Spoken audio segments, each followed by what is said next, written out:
Olá, bem-vindos. Meu nome é Maria Adelina, sou da BNT, gestora do Comitê de Normalização Têxtil e Vestuário. Também sou professora da FATEC de Americana, no curso Têxtil e no curso de Moda, e estou aqui para transmitir a vocês a respeito do impacto da indústria têxtil de moda para o nosso meio ambiente.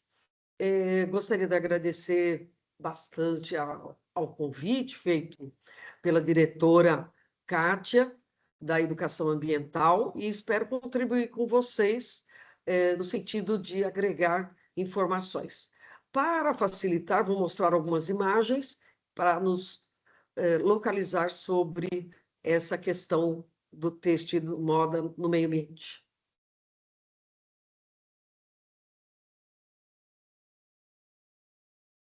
Então, os têxteis, as nossas roupas e o meio ambiente realmente precisam de um cuidado muito especial, uma vez que nós estamos usando o tempo todo. Inclusive, enquanto a gente está dormindo, estamos usando roupas. Não só as roupas do nosso corpo, mas também as roupas da moda lar. Então, há uma aplicação do têxtil. Você está no hospital, você tem têxtil, você está numa construção, você tem o têxtil, não só na roupa dos funcionários, mas também na, na parte de isolamento térmico da obra, isolamento de água, você tem as mantas asfálticas que tem têxtil, é muito amplo. Então, vamos colocar exatamente essa questão. Quais as influências dessa mudança climática na passarela, na moda, e muita coisa, se nós formos retornar ao passado, vamos ver que nossas avós já praticavam muita coisa de poupar o ambiente que nós fomos esquecendo e deixando ao longo do tempo. Então, as nossas roupas, elas estão aí não só para proteção, elas também têm uma questão da comunicação. Então, nossa roupa comunica algo. Por exemplo, eu estou aqui com uma roupa comunicando que eu sou da BNT, que eu faço normalização na BNT. Mas eu posso ter uma roupa comunicando que eu pertenço a algum time ou algum grupo especial. Ah, eu pertenço ao grupo em defesa do meio ambiente ou em defesa da nossa represa, e assim por diante. É comunicação. E aí vem a questão: como é que eu escolho melhor para respeitar o meio ambiente? Como eu cuido para prolongar o ciclo de vida dessa roupa, cuidando melhor e, com isso, tendo uma durabilidade na sua beleza, no seu aspecto, e também no momento que eu tenho que descartar, quais as opções? Eu tenho um descarte direto ou eu posso fazer um desapego e alguém ainda utilizar esse material? E aqui nós temos esse choque enorme que, alguns anos atrás, o deserto do Atacama, visualizado por um satélite, localizou montanhas e montanhas de roupas, tanto usadas quanto roupas de ponta de estoque, de fim de estação, sem uso, ainda com as etiquetas de venda. E como isso tudo foi para lá? Um descarte legal. E essas roupas tomaram tal volume que se fala mais de 40.000 toneladas estão lá depositadas, elas não poderiam ter uma finalidade mais útil para a sociedade? Isso, com certeza. A ponto de ser visualizada por um satélite, você imagina o volume que isso deu em choque para toda a população. Então, nós temos problemas ambientais, temos os resíduos da confecção, mesmo antes de chegar na peça finalizada, nós temos os resíduos de retalhos que saem do corte. Então, no momento do projeto da roupa, tem que se objetivar a ocupar a maior área de tecido possível. Às vezes, até criando um bolso para aproveitar um trecho daqueles retalhos, e com isso ele vai ser menos quilo para ser descartado, e trazendo uma funcionalidade a mais para a roupa. Ah, mas eu vou ter que colocar mais um bolso, é mais um trabalho para a costureira, mas é uma funcionalidade. E, sem dúvida, outro problema é a questão da educação ambiental. As pessoas que não tinham hábitos de ter procedimentos ambientais precisarão tomar esse hábito. E muita gente fala: ah, mas já pau que nasce torto, morre torto. E não é isso, porque muitas pessoas aqui devem te lembrar a época que nós não usávamos cinto de segurança para andar de carro. Todo mundo soltinho dentro do carro, e óbvio, muito mais risco em qualquer acidente, por menor que fosse a colisão. E nós nos habituamos, infelizmente, alguns na força da multa, mas nos habituamos. E é a mesma coisa que nós temos que tomar de providência para a educação ambiental. Temos que nos habituar. E aqui a gente vê, parece, é uma quantidade mínima de retalho comparado com o que tem no deserto do Atacama, isso é muito pouco. Mas esse é um corte pequeno, de uma confecção pequena, e que gerou ali de uma quantidade de peças, em torno de 120 peças, que foram para o mercado de venda, gerou aproximadamente 12 quilos de materiais inservíveis. Oh, mas são tão inservíveis assim? Isso é uma dúvida. Olha aí, são empacotados, aí nesse pacote falta uma educação de separar por cor, separar por tipo de tecido, separar papel, simplesmente a confecção quer juntar e desaparecer com isso da sua frente. Mas pensa que é só papel, que é só retalho recortado? Não. Nós temos também os papéis da estamparia, que essa confecção também faz internamente, que tem uma utilização reduzida e que ela precisa ser destinada, ter um descarte ideal, que é o papel de transfer. E levantando dentro da confecção, essa mesma confecção pequenininha, nós notamos uma série de resíduos que são gerados durante seu processamento. Mas esses resíduos são óbvios até da atividade humana. Se eu olho lá no 36, papel higiênico, qualquer lugar vai gerar papel higiênico. Sim, mas lá tem uma concentração do número maior de pessoas, tem um resíduo de até fita adesiva. Quando se embala os materiais, os tecidos, eles são arrancados para serem utilizados. E para onde vai essa fita adesiva? Ela não pode ter o mesmo destino que o papel, porque eles vão ter outras formas de serem reaproveitados ou reciclados.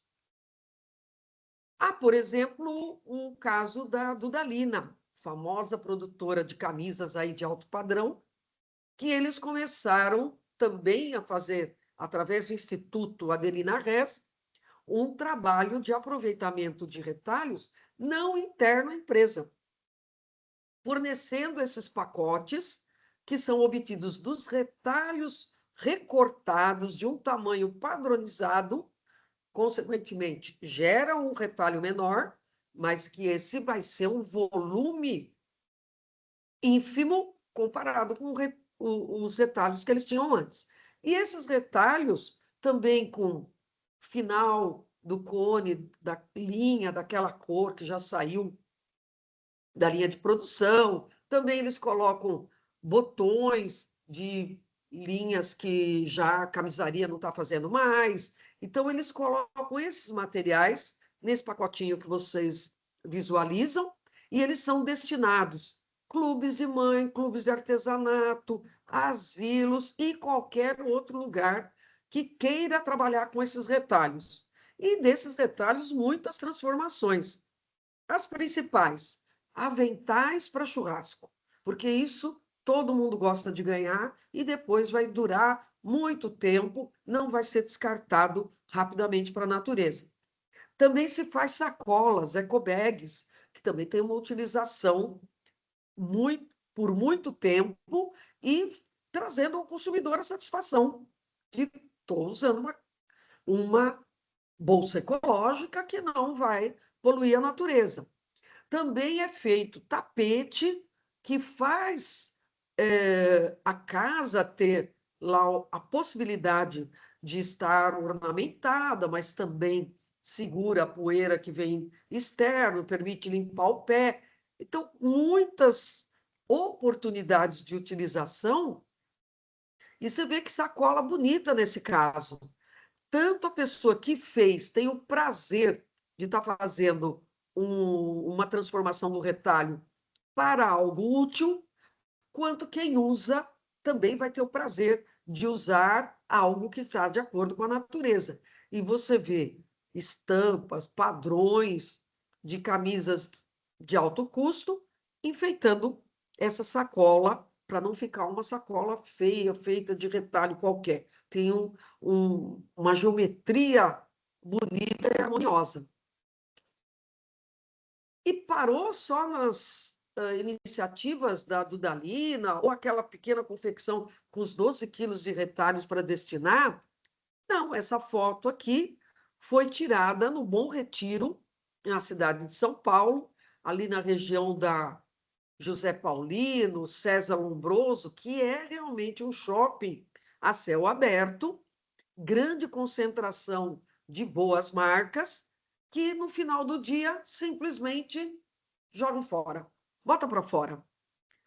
Consequência, esse material, ele antes era recolhido exclusivamente por catadores, mas isso tomou tal volume que diariamente, entre o Bom Retiro e o Brás, a prefeitura tem um levantamento, lá de São Paulo, de 15 toneladas diárias. 15 toneladas diárias. Estão desenvolvendo formas de reciclar esses materiais.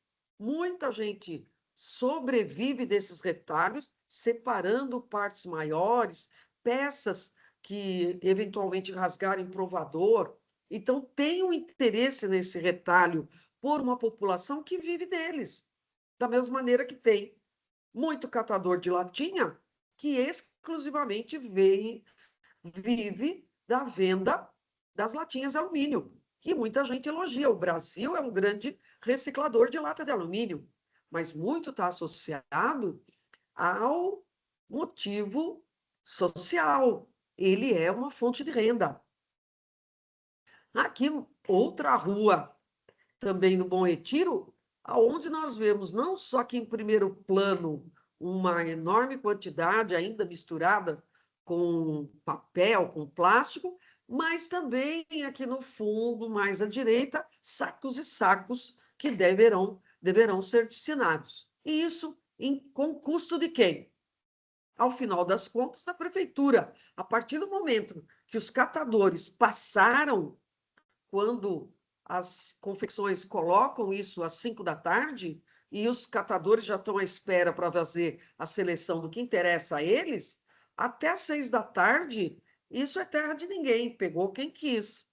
A partir das 6, aí a prefeitura vem com o caminhão e faz a coleta para a destinação, que ainda é uma destinação que está sujeita a todo um trabalho, a separação que é feito em outro local distante desse, para evitar que isso vá para o aterro sanitário. Porque no aterro, além deles estarem em um processo de desaparecimento pela lei dos resíduos sólidos industriais, esses aterros sanitários, eles promovem um grande problema em termos de contaminação, inclusive do lençol freático, que é onde nós temos que manter esta água o mais pura possível, porque é o que vai alimentar a sociedade. Então, nós temos dessas coletas, por exemplo, lá no Bom Retiro, vários programas sociais que fazem vestidinhos, sacolas, adornos para casa, toalhinhas, tapetes, que esse exemplo aqui são modelos desenvolvidos na casa do Zezinho.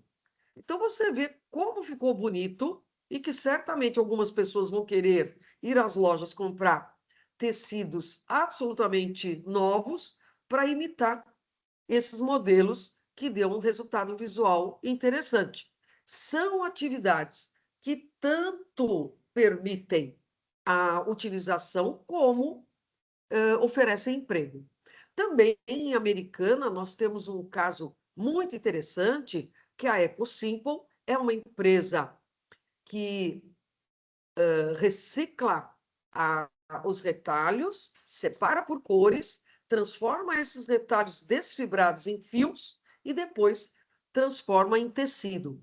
Grande vantagem, não precisa ter o tingimento desse material. Eles já estão na cor que nós precisamos para fazer, por exemplo, tecidos já coloridos, que não vão mais ser estampados, xadrezes, listrados, e posso também estampar por cima desse material, gerando essa beleza que vocês estão vendo. E é uma empresa que está em Americana e há mais de 20 anos já pratica isso. Ah, mas o custo, é o trabalho, a logística de fazer todo esse material ser trazido de confecções para separação, para afiação, para depois a tecelagem. Porém, o que se poupa ao meio ambiente é uma coisa que vale a pena. Então, cada pessoa que compra para usar na sua confecção esses tecidos está contribuindo com o meio ambiente da sua sociedade. Com isso, impacta diretamente também a geração de renda. A partir do momento que há um aproveitamento direto dos retalhos, eu tenho a geração de renda para essas artesãs que acabam tirando do meio ambiente esse material, esticando o tempo de vida desses têxteis, e o melhor de tudo, a artesã não vai comprar novos tecidos para gerar novos detalhes e, consequentemente, a natureza ter que ser solicitada a produzir mais. Eu já estou usando o que já foi tirado da natureza. Com isso, eu ganho esses volumes e, óbvio, bem-estar para a sociedade. Se nós olharmos nesse estudo do Senai CETICT, que é uma escola têxtil de grande renome no Brasil, nós vemos aí os volumes de resíduos coletados ao longo do país. Óbvio que a região sudeste tem um volume muito grande, né? 54% dos resíduos sólidos são coletados nos estados da região sudeste, porque é onde tem maior concentração industrial. Se a gente olha toda a região norte, que compreende boa parte da região norte e a Amazônia, você vê lá 6% de resíduos coletados no Brasil pertencem à região, porque eles têm uma baixa industrialização. E os resíduos que eles geram, por exemplo, da própria floresta, cada folha que cai, são reassumidos pela natureza. Aqui nós vemos exemplos aí dos aterros sanitários e do pessoal se deslocando com o que consegue separar. Então, esses locais não são de frequência apenas do trabalhador do transporte que vai lá e joga material. Você tem toda uma fauna que se forma em torno, né? São aí os urubus e outras aves que vão buscar lá alimento, mas você também tem até animais peçonhentos que aproveitam ali para se localizar. E para separar desse lixo coisas que ainda têm valor de venda para reciclagem, você tem uma série de seres humanos que estão ali para buscar o seu sustento. Então, na hierarquia dessa gestão de resíduos, que faz parte da Lei de Resíduos Sólidos Industriais, nós temos, para a gestão dos resíduos, no topo da lista, não gerar resíduo. Então, se eu posso fazer uma roupa que tenha um melhor encaixe de moldes, e com isso eu praticamente não vou gerar resíduos, eu tenho essa possibilidade. Ah, mas não dá para fazer uma roupa com manga que não vai gerar um recorte de um retalho. mas dá para você minimizar, dá para você fazer modelos que reduzem isso a um zero. Você pega uma roupa dos gregos, que era uma mulagem em torno do corpo, ou seja, o corpo enrolado com aquele tecido e amarrado, não tinha nenhum desperdício de material, porque não havia corte. Ah, mas nem todo mundo vai viver como as roupas dos gregos, né? A moda evoluiu e criou novas opções, mais práticas, mais fáceis de vestir. Então, a não geração foi ficando cada vez mais difícil. Mas você pode reduzir. Depois que essa roupa está pronta, você faz o desapego dela, mandando para um brechó, para um bazar, você tem a reutilização, ou você pode partir para a reciclagem.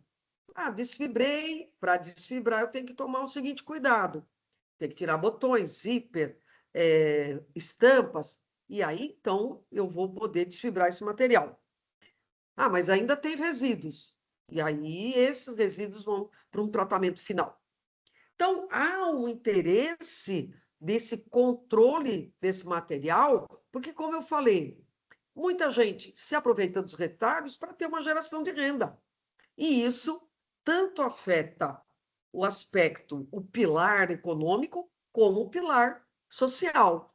E, no topo, a questão ambiental. Então, esse triângulo formado pelo social, ambiental e econômico é o equilíbrio perfeito para que nós possamos ter a preservação da nossa natureza e evitar com isso os impactos ambientais que nós estamos aí sofrendo dia após dia. É chuva em excesso, é seca em excesso, é problema de desestabilização de rios, de terrenos que abrem em erosão, tudo são impactos climáticos. Então, nós temos no pilar social esse apoio à comunidade local, gerando renda, gera uma inclusão educacional, cultural, digital, e com isso nós temos a possibilidade de ter uma sociedade onde todos têm uma atividade para gerar a sua economia e reduzindo, assim, as questões até de segurança. No pilar ambiental, nem se diga. O aproveitamento dessas matérias, cansando menos a natureza, economizando energia, economizando água, porque a partir do momento que você usa resíduos de algodão, de linho, seja uma fibra vegetal qualquer, você usou aquele terreno para plantar outra coisa, você economizou água, porque você vai pegar uma fibra que já consumiu água na sua produção. Então, aquele retalho, ela representa economia de água, economia de energia, economia da natureza para gerar novas roupas. E está aí o impacto de frente, consumo industrial da água. Se nós observarmos no total da água consumida ao longo do mundo, existe essa entidade, OPAS, que fez levantamento. 20% vai para o consumo industrial, para produzir bens. Então, para você fazer um litro de cerveja, você gasta de 5 a 25 litros de água. Poxa, mas eu só usei 1 litro de água para cerveja e os demais? É higienização de embalagem, é a parte de resfriamento, é a purificação de elementos que retiram o que não é adequado para consumo. Quando você fala 1 quilo de cimento que vai construir casas, e essas têm uma grande perenidade, ou seja, aquela casa vai ficar construída muito, muito tempo, mas para cada quilo de cimento que você aplica nessa casa, você precisou 35 litros de água. Para fazer 1 quilo de tecido, considerando que ele passou lá no campo, plantado, ou mesmo criando a ovelhinha para tirarmos a fibra dela, você está consumindo água desde lá, até entrar nos processos dentro da indústria atingir e entregar para o consumidor 120 litros. 1 quilo de aço de 300 a 600 litros de água. Por que tanto consome o aço? Justamente porque desde a mineração você faz lavagens sucessivas, conforme vai triturando, é passado por água para tirar partículas menores que não são aço, não é ferro. Para produzir 1 litro de álcool, 2.700 litros de água. Por que tanto? De novo, desde o plantio da cana até a obtenção do álcool final. O leite, 2,5 a 5 litros de água para produzir 1 litro de leite. Justamente porque você tem o consumo de água do gado, você tem a limpeza do ambiente onde é, a limpeza da embalagem onde ele vai ser transferido. Tudo isso gera 5 vezes o que você vai utilizar para produzir aquele litro de leite. Cabeça de gado. Para você ter lá 500 quilos num gado, desculpa, você ter uma cabeça de gado, você vai gastar de água 500 litros para ele crescer e chegar ao seu momento de corte. E a foto mostra uma indústria automobilística onde um carro, para ser totalmente produzido, tanto a parte da carroceria, a parte têxtil que tem nos bancos, na forração do teto e outras partes têxteis que tem nos carros, a produção dos plásticos que tem dentro do carro, cada carro, 35 mil litros de água. É um volume muito significativo. Por isso, quanto mais nós economizarmos de materiais, não é só o consumo direto da natureza daquela matéria-prima, mas também a água que eu produzo. É o caso do arroz. Mas o arroz, se eu jogar fora, ele apodrece na natureza e não polui?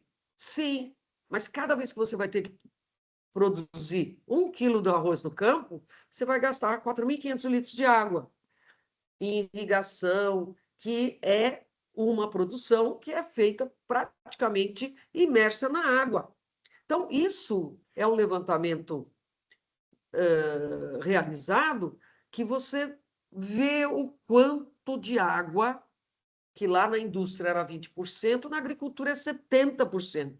Durante todo o período, até o crescimento da planta. E você fazer a colheita, é muita água consumida. E para isso se gerou vários tratados, acordos, certificações para que pudéssemos consertar tudo isso que a gente foi retirando da natureza. Mas isso significa que erramos, erramos, erramos, erramos? Falta de conhecimento, falta de entender o que havia de consequência.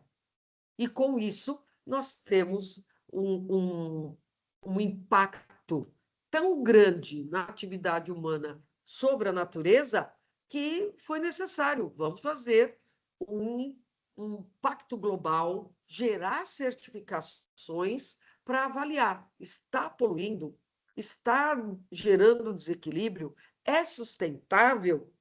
E aí nós geramos o pacto, que começa pelo comprometimento. E aí você vê a importância da educação ambiental que vocês praticarão junto aos seus alunos.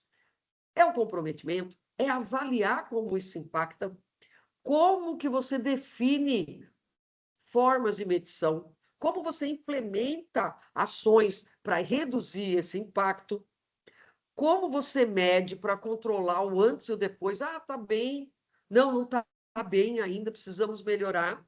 E como você comunica isso para a sociedade. Fizemos essas ações nos pactos e olha o que resultou para a nossa comunidade.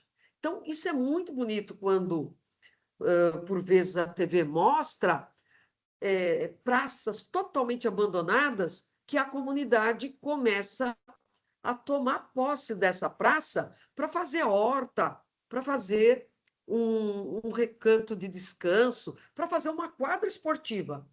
O fato da comunidade assumir essa horta significa que ela está querendo aquele espaço que era da natureza para trazer para benefício da comunidade. Trazendo para benefício da comunidade, esse comprometimento leva a uma responsabilidade e traz os benefícios. Não é só custo, não é só peso, não é só trabalho, mas também tem a hora do benefício. E quando a gente vê uma praça totalmente transformada, que há 3 anos atrás era só depósito de lixo, problemas de animais, problemas de até animais peçonhentos, alojamento de pessoas mal intencionadas, tudo isso é apagado a partir de que a comunidade toma atento e vai lá plantar, e vai lá implantar as suas melhorias. Então, nesses pilares do desenvolvimento sustentável, nós temos que observar o que está gerando impactos que podem ser não só a questão de um impacto climático, mas pode ser um impacto social. Então, como é que eu faço operações, como eu utilizo fontes que cada vez mais sejam sustentáveis? Utilizar um portfólio de produto também cada vez mais sustentável. E isso foi feita uma pesquisa no Brasil, que na parte de roupas, o consumidor está disposto a pagar até 37% a mais por uma roupa que ele tenha certeza que é sustentável. Então, você vê que o povo brasileiro tem abertura da mente, entendimento para saber que, mesmo ele pagando um pouquinho mais daquela roupa, ele vai estar obtendo benefício na natureza, e obtendo benefício na natureza, ele também será beneficiado, porque ele pertence a essa sociedade. E também, nesse pilar, outro pilar importante para o desenvolvimento sustentável são as soluções para uma vida mais sustentável, que respeite, que evite certos materiais, que reaproveite, que saiba desapegar e controlar isso para não virar um consumo desenfreado. E temos, sem dúvida, que maximizar o reuso da água. Então, muita gente, é muito comum, pessoas que moram em casa hoje, reaproveitarem a água da máquina de lavar. O que é ótimo, porque é uma água que pode ajudar a fazer uma limpeza e não vai só volumar o esgoto. Ela vai ainda ter um uso a mais e até com economia de produtos como sabão, limpa-piso, uma vez que já veio da máquina de lavar com aquele resíduo de sabão. Então, você minimiza esse descarte de material. Esses projetos Aquapolo, Água Viva, que são startups que estão desenvolvendo formas do reaproveitamento da água, ganham volume não só para projetos de prefeitura, também dentro de empresas, porque a água tem custo para a empresa. Então, nós temos, em 2013, essas empresas tinham já um reaproveitamento de 36%. Com isso, pode ser expandido até a data de hoje, a gente vai ver que isso já aumentou enormemente, porque se criou o hábito desse reaproveitamento. Também eu posso pegar esses resíduos que eram destinados antigamente para os aterros sanitários, eu posso destinar esse material a gerar renda e gerar novos produtos. Então, desses que a gente tem aqui em foto, são produtos que têm valor de mercado. Não é o fato dele ter sido feito por um retalho que eles perdem valor. Não, eles ainda mantêm, se não tem ainda valor agregado. Né? Isso parte do quê? Parte de haver uma logística muito coordenada E essa logística levar as pessoas a depositarem no lugar certo, já fazerem separações, se possível, a roupa está sem condição mais de uso. Não, já é muito velha, já tem muito rasgo, já tem muito remendo. Retira botões, porque esses normalmente são de plástico ou de metal, não podem entrar numa máquina recicladora. Retira zíper, porque também o zíper tem uma parte de plástico ou uma parte de metal que não vai poder ser processado na recicladora. E, com isso, ao descartar essa roupa para ser reciclada, não para a campanha do agasalho. A campanha do agasalho você manda o mais íntegro possível, inclusive com botões e zippers. Manda lá perfeito. Como era aquela velha campanha, roupa boa, a gente doa, não é roupa estragada. Roupa estragada tem que destinar para reciclagem. Mas aí você tem que fazer a preparação. Se você está reciclando uma roupa e de uma roupa você tirou lá 10 botões, é muito mais fácil para você retirar 10 botões do que o pessoal da empresa de reciclagem, que recebe milhões de peças para retirar. E esse botão, se eventualmente você guardar, num outro produto, num outro momento, você pode reutilizar ou doar para alguém que também vai reutilizar. É o caso de muitas ONGs que utilizam aviamentos. Então, aqui, nós observamos várias cores de materiais que foram obtidos de retalhos, mas também pode ser de roupas, que foram separadas por cor. Separou por cor, desfibrou e gerou esses fios nessa gama enorme de cor. Ah, mas eu não sei se essa gama enorme de cor é exatamente a cartela do momento que está se usando, que apareceu na novela ou que apareceu no filme. Mas, nesse momento, você tem peças básicas, são atemporais, que você não tem a preocupação da cor exata com a cartela que está no momento. Então, elas podem ser usadas plenamente. Elas vão compor com outras cores que daquela peça super nova que você comprou. E, com isso, você tem a flexibilidade de usar esses tecidos que foram produzidos com matéria-prima reciclada e conseguir fazer a inclusão disso como um produto plenamente comercializado.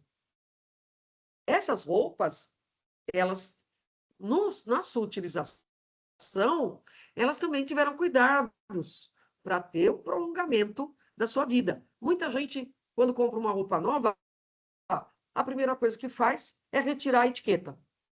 E aí perde toda a noção. Qual é a temperatura?